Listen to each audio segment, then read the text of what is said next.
तरह के इल्जाम उन्होंने लगाए हैं, जिस तरह के बयान उन्होंने दिए हैं गुरुदेव के अगेंस्ट, मेरे अगेंस्ट, ये समझ सकती हूँ कि वो भी इन चीजों से आगत हुए हैं, उन्हें भी हर्ट हुआ है, उन्हें भी दिक्कतें हुई हैं। ये बहुत ही शर्मनाक बात है पूरे उन लोगों के लिए जो इस तरह की हरकत कर रहे हैं। सनातन से जुड़ने के लिए क्या हर चीज का त्याग करना पड़ता है? आरोप मैंने सुना है कि वो भगवा चोला ओढ़े हुए थी, तो मैंने भगवा शॉल डाला हुआ था, और एक सनातनी होने के नाते, एक हिंदू होने के नाते मैं भगवा रंग पहन सकती हूँ। ये महाकुंभ का समागम है, त्रिवेणी की आस्था है और सनातन का ये त्योहार है। हमारे साथ इस वक्त जो मौजूद हैं वो सोशल मीडिया सेंसेशन हर्षा रिछार्या मौजूद हैं, और आपको बहुत स्वागत है आज तक पर Harsha ji. Thank you so much. Harsha ji, पहले तो मुझे आप ये बताइए कि पहले आपके वीडियोस, आपके रील्स, केदारनाथ जाना, तमाम चीजें, आपकी वाली लाइफ और ये जिंदगी, क्या ऐसा हुआ आपकी जिंदगी में जो आपने इतना बड़ा बदलाव करने की सोची, और वो भी इस उम्र में?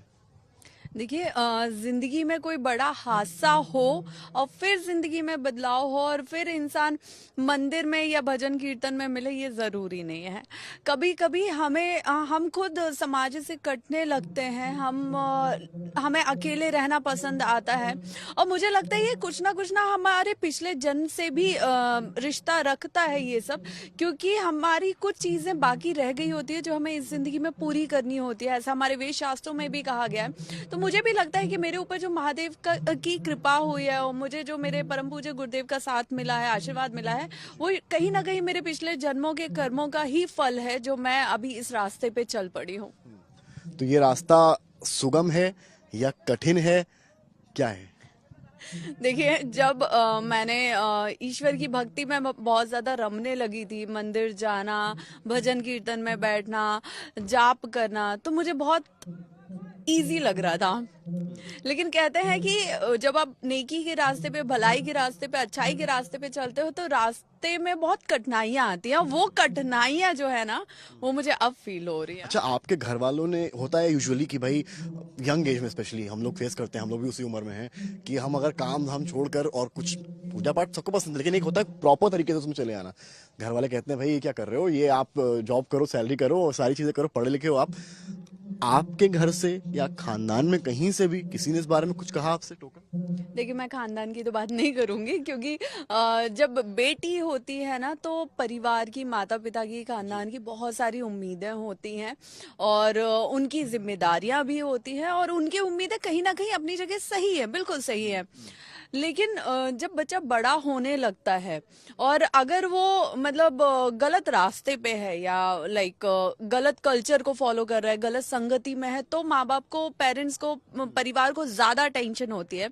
लेकिन अगर वो सही रास्ते पे चल रहा है, तो मुझे लगता है कि सबसे ज्यादा खुशी परिवार को ही होती है। लेकिन जो एक चीज आपने पूछी है कि परिवार कभी कभी चिंता में पड़ जाता है कि भविष्य को लेकर, हाँ, भविष्य को लेके, लेकिन मेरे परिवार ने हमेशा मेरा साथ दिया है, कि उन्होंने हमेशा मुझे यही बोला है कि तुम जो भी करोगे, हमें पूरा भरोसा है कि वो सही होगा।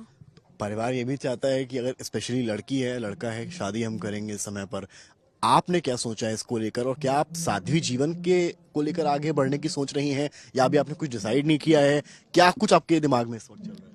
देखिए, शादी को लेके मैंने कुछ भी नहीं सोचा। मैं फिलहाल अपने धर्म के लिए, संस्कृति के लिए, युवाओं को जागरूक करने के लिए धर्म के प्रति मैं उस काम में आगे बढ़ना चाहती हूँ। मुझे लगता है कि मुझे अभी फिलहाल यही करना चाहिए, क्योंकि हर बच्चा, हर इंसान अगर सिर्फ सरकारी नौकरी करेगा, विदेशों में सेटल होगा, तो धर्म के बारे में भी तो सोचना किसी को पड़ेगा ना। तो मुझे लगता है शायद ईश्वर ने मुझे उसके लिए चुना है। कहते हैं ईश्वर अपने एक बच्चे को थोड़ा सा करीब रखते मतलब आप हैं। युवाओं के लिए इंस्पिरेशन बनना चाहती हैं, ये कहने का मतलब है? हाँ जी।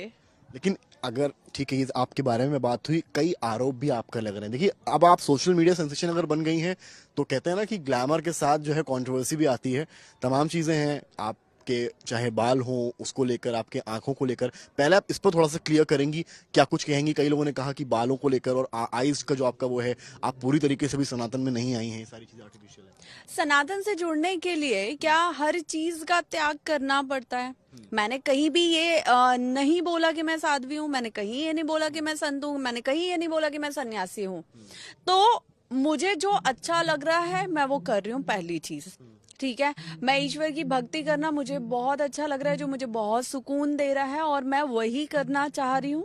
दूसरी चीज रही बात मेरी आंखों के कलर की, तो मैं ये भी क्लियर कर चुकी हूँ कि मैं लेंस यूज करती हूँ और मेरे लेंस नॉर्मल लेंस नहीं है, मेरे पावर लेंस है, क्योंकि मुझे चश्मा लगा है और हर कहीं चश्मा कैरी करना लगाना इजी नहीं होता है, इसलिए मैं लेंस में खुद को कंफर्टेबल फील करती हूँ।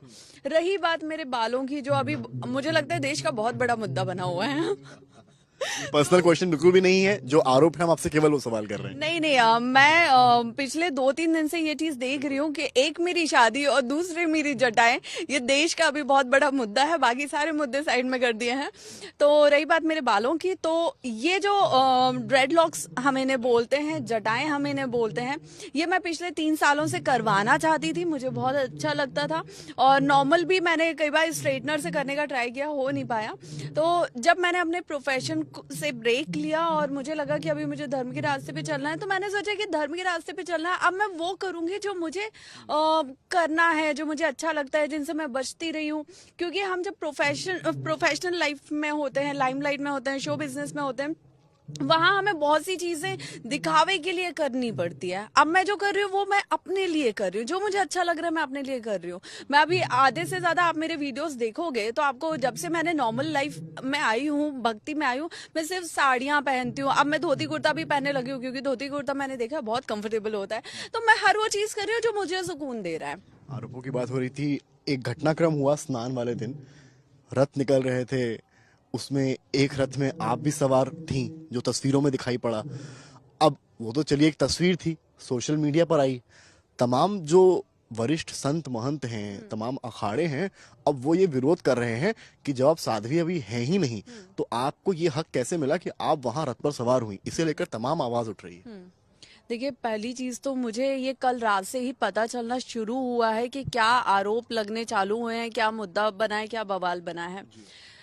पहली चीज कि वो जो शाही सवारी है वो हमारे परम पूज्य गुरुदेव की निकलती है, हर अखाड़े से उनके आचार्य महामंडलेश्वर की निकलती है। उसमें समस्त साधु संत रहते हैं, महामंडलेश्वर रहते हैं, सब रहते हैं। लेकिन उसके साथ साथ जो उस परिवार से जुड़े हैं, उस अखाड़े से जुड़े हैं, अपने गुरुदेव के चरणों में हैं, वो सारे भक्त भी उन शाही सवारी में रहते हैं, रथों पे रहते हैं। और सिर्फ बात उस गाड़ी की नहीं थी, उस रथ की नहीं थी जिसमें मैं बैठी हूँ। मैंने वहां पे देखा कि जितनी भी और तमाम अखाड़ों से, आश्रमों से शाही सवारी निकली है, उनमें भी बहुत भक्त बैठे हुए थे। लेकिन क्योंकि मेरा चेहरा मीडिया की कृपा से बहुत ज्यादा हाईलाइट हो गया है, तो मीडिया ने बस वो दिखाया और समस्त लोगों ने वो देखा कि मैं बैठी हुई थी। जबकि आप मेरे आगे पीछे देखेंगे, उसी शाही सवारी में और भी गृहस्थ लोग बैठे हुए थे। और एक आरोप मैंने सुना है कि वो भगवा चोला ओढ़े हुए थी, तो मैंने भगवा शॉल डाला हुआ था।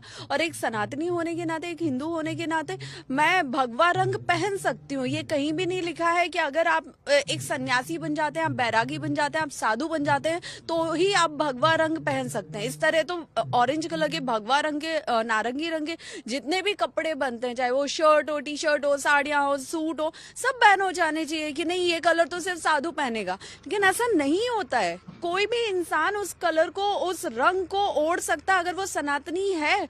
और हम गर्व महसूस करते हैं कि हम भगवा रंग में रंगे हुए हैं, तो हमें इतना अपमानित क्यों किया जा रहा है, उस पर इतना बवाल क्यों किया जा रहा है, मुझे नहीं समझ में आ रहा है। ये तो आप कह रही हैं, आप बता रही हैं, आप पर फोकस क्यों हुआ, आप ही का फोटो, हालांकि आप सोशल मीडिया से सेंसेशन है तो लोग चर्चा आपकी इस वजह से भी कर रहे हैं। लेकिन कैसे आप शांत करेंगे, क्योंकि ऐसे ऐसे संत भी हैं जो जिस अखाड़े से अगर आप जुड़ी हैं उसको लेकर भी आप वो टारगेट कर रहे हैं। बिल्कुल, मैंने अभी हाल ही में एक वीडियो देखा, एक बयान मैंने सुना है जो है आनंद स्वरूप जी का। और एक जब आप बहुत उम्र में भी बड़े होते हो, आप पद में भी बड़े होते हो, तो हम जैसे जो नादान बालक होते हैं ना, वो आपसे बहुत उम्मीदें करते हैं, वो आपसे बहुत कुछ जानना और सीखना चाहते हैं। लेकिन उसके बीच जब आप इतनी अभद्र टिप्पणियां करते हो, इतना गंदा बोलते हो, वो बेहद ही शर्मनाक है आपके खुद के लिए भी और इस समाज के लिए भी और संत समाज के लिए भी। क्योंकि आप पूर्ण महाकुंभ में आए हैं, 144 साल बाद जो एक भव्य मेला आयोजन और ये सनातन संस्कृति को जानने का जो युवाओं के लिए, देश विदेशियों के लिए सुनहरा मौका है, उसमें आप अपना खुद का पहली चीज नाम खराब कर रहे हैं। दूसरी चीज कि मैं सच बोलूं कि आपको कोई पूछ नहीं रहा है, आपको कोई जान नहीं रहा है, तो आपकी जो मेरे सुनने में आया है कि कथाकथित आपकी कोई काली सेना है जिसके आप खुद अध्यक्ष भी हैं, सेनापति भी हैं, सचिव भी हैं, सदस्य भी हैं, सब कुछ आप ही हैं। तो आपको ये लग रहा है कि लोग मुझे जाने, तो हाईलाइट होने के लिए वो, क्योंकि एक कहते हैं ना कि आप वायरल चीज को फॉलो करो, उसके अगेंस्ट रहो, विपक्ष बने रहो, तो आप ज्यादा और ज्यादा हाईलाइट हो जाओगे मीडिया में, और ज्यादा आपका नाम और चेहरा आ जाएगा। तो वैसा ही कुछ ये भी कर रहे हैं कि उन्होंने देखा कि हाँ ये अभी आगे बढ़ रही है और इस अखाड़े से है और ये इनके परम पूज्य गुरुदेव हैं, तो वो कहीं ना कहीं हम सबको टारगेट कर रहे हैं, जबकि वो खुद को सन्यासी और संत बताते हैं, लेकिन वो खुद शादीशुदा है, उनकी बीवी है, उनके 2 बच्चे हैं, सब कुछ है। तो मुझे लगता है कि किसी पे उंगली उठाने से पहले, किसी को नीचे गिराने से पहले, किसी की बेइज्जती करने से पहले आपको खुद में एक बार झांक के देखना चाहिए। आपको लगता है कि क्योंकि उनके लिए शायद ये सब नया है कि कोई संत या कोई महंत या आप सोशल मीडिया इन्फ्लुएंसर जो शायद आगे चलकर शादी बनना चाहती हैं, अभी से आप इतना सोशल मीडिया पर पॉपुलर हो गई हैं, आपको लगता है क्या ये कोई वजह है जिसकी वजह से वो आपको लेकर ऐसा कहते हैं? देखिए, मैं आगे चल के गृहस्थ जीवन जीऊंगी या साध्वी बनूंगी, ये अभी मुझे भी नहीं पता है कि मेरे ईश्वर ने मेरे लिए क्या कौन सा रास्ता खोलने वाले हैं जिस पे मैं चलूंगी। जो लिखा होगा, देखिए इंसान वहां तक तो पहुंच ही जाता है, जो लिखा है तकदीर के लिखे से आप कभी बच नहीं सकते। लेकिन दूसरी चीज कि अगर आप पूर्ण महाकुंभ का ये जो भव्य मेला है इसको देखेंगे ना, तो मुझे लगता है कि जितने भी बड़े बड़े नामी लोग आने वाले हैं या आ रहे हैं, वो निरंजनी अखाड़ा में आ रहे हैं, गुरुदेव से मंत्र दीक्षा ले रहे हैं, नामकरण करवा रहे हैं, एक संस्कृत नाम ले रहे हैं। तो मुझे लगता है ये कहीं ना कहीं एक जलन की भावना भी है कि सब वही क्यों जा रहे हैं। ठीक है, तो जब कहते हैं ना कि कोई इंसान आगे ग्रो करता है, कोई इंसान आगे बढ़ता है, जिसका नाम होता है, उस पे कीचड़ उछालने वाले भी 10 पैदा होते हैं और साथ देने वाले बहुत कम होते हैं। तो मुझे तो लगता है कि बाकी जितने भी लोग हैं, साधु संत हैं, महान तपस्वी हैं, उन सबको गर्व महसूस होना चाहिए कि विदेशी अब हमारे धर्म और संस्कृति से जुड़ना चाहते हैं, लेकिन गर्व महसूस करने की बजाय कुछ जो साधु संत हैं, आनंद स्वरूप जैसे, वो इस तरह के जो बयान दे रहे हैं, ये काफी उनके खुद के लिए शर्मनाक है। और मुझे लगता है कि जो चीजें उन्होंने मेरे परम पूज्य गुरुदेव के लिए बोला है, उसके लिए उनको माफी मांगना चाहिए, क्योंकि वो दूर से दूर तक परम पूज्य गुरुदेव के आजू बाजू भी भटक नहीं सकते। वो इतने सिद्ध पुरुष है और इतनी समाज में उनकी प्रतिष्ठा है, इतना, और सबसे मेन चीज के आज विदेशों में भी उन्होंने भगवा रंग को, सनातन संस्कृति को स्थापित किया है। चलिए, हमारे माध्यम से ये बात तो जाएगी आपकी। हर्षा, हालांकि एक सवाल लेना जरूरी है, बड़ी नंबर्स आ रहे हैं, 2-3 करोड़ लोगों ने स्नान लिया महाकुंभ में, शाही स्नान लिया। अखिलेश यादव का एक बयान है, उन्होंने कहा कि गोरखपुर की जो ट्रेनें जा रही हैं वो खाली जा रही हैं, श्रद्धालु उसमें नहीं है। देखिए, यहाँ पे मैं डेली अपडेट्स ले रही हूँ, क्या हाल है स्टेशंस के, ट्रेन्स के, सारी चीजों के।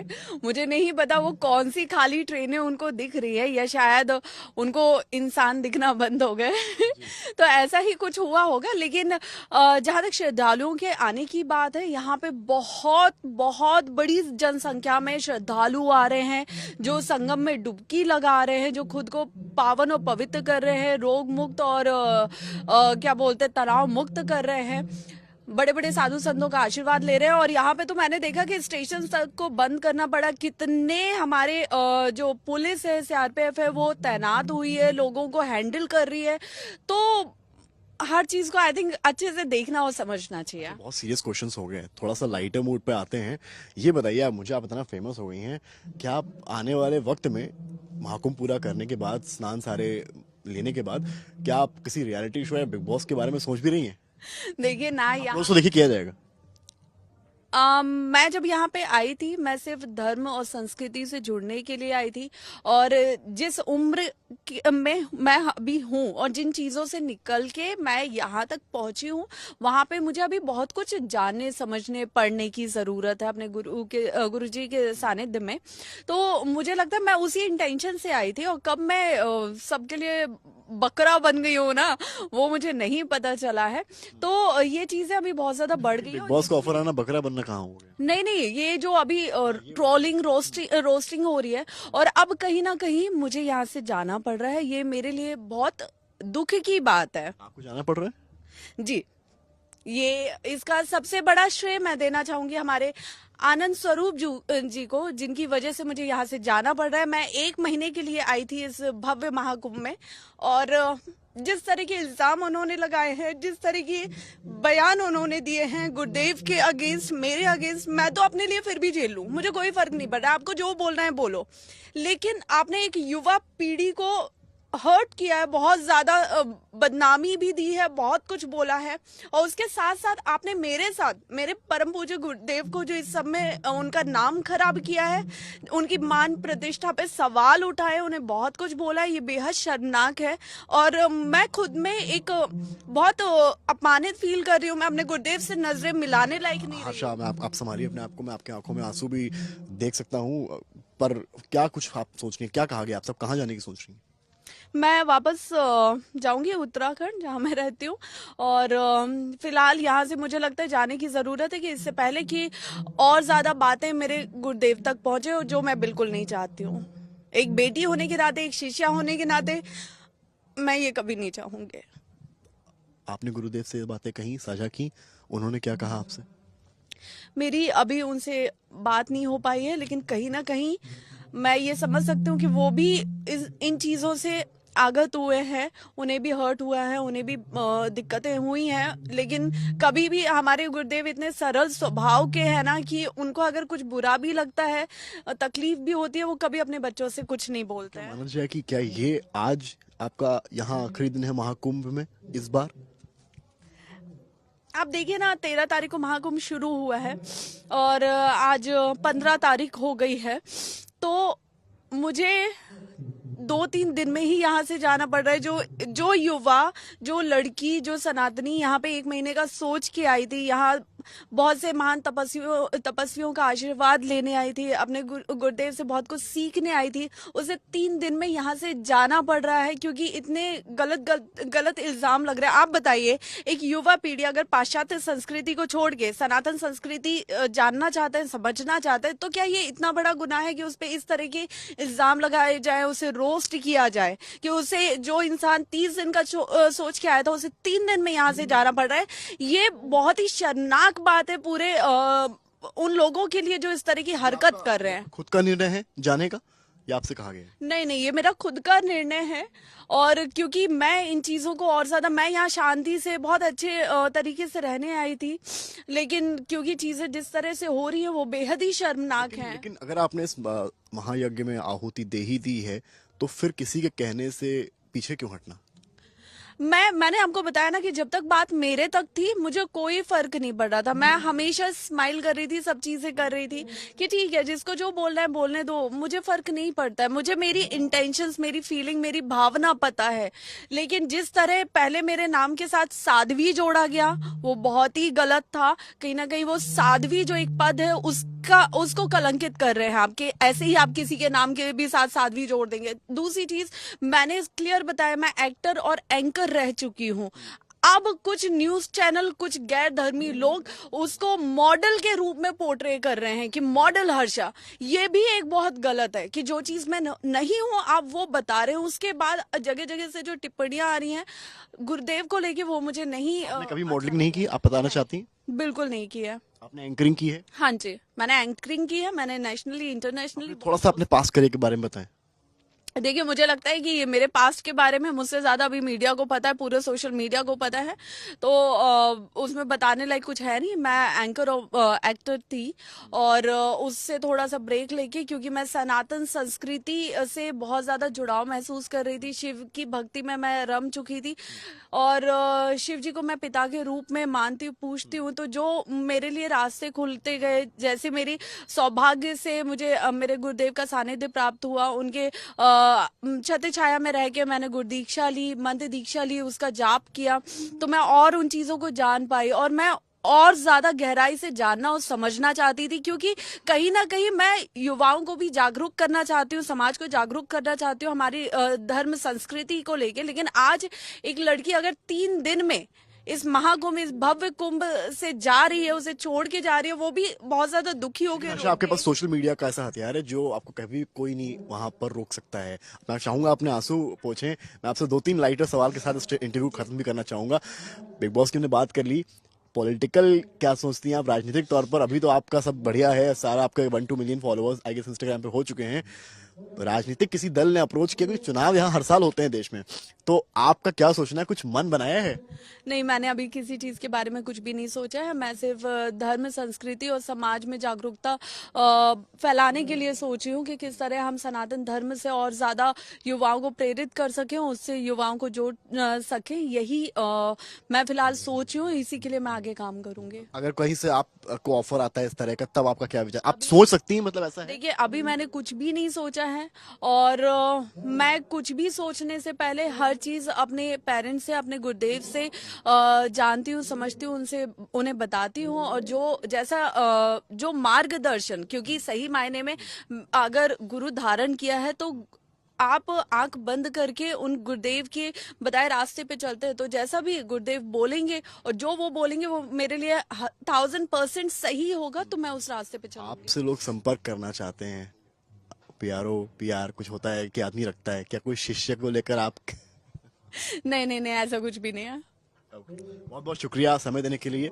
तो आपने सुना कि किस तरह से सोशल मीडिया सेंसेशन है हर्षा, इन्होंने सारे ही सवालों के जवाब दिए और अपनी बात भी रखी, इमोशनल भी हुई और कहा कि उन्हें महाकुंभ 2 से 3 दिन में छोड़कर जाना पड़ रहा है, क्योंकि इन पर जो आरोप लगाए गए हैं वो बेबुनियाद हैं और शायद इस पर विचार करना चाहिए। कैमरामैन गौरव गुप्ता के साथ समर्थ श्रीवास्तव, प्रयागराज।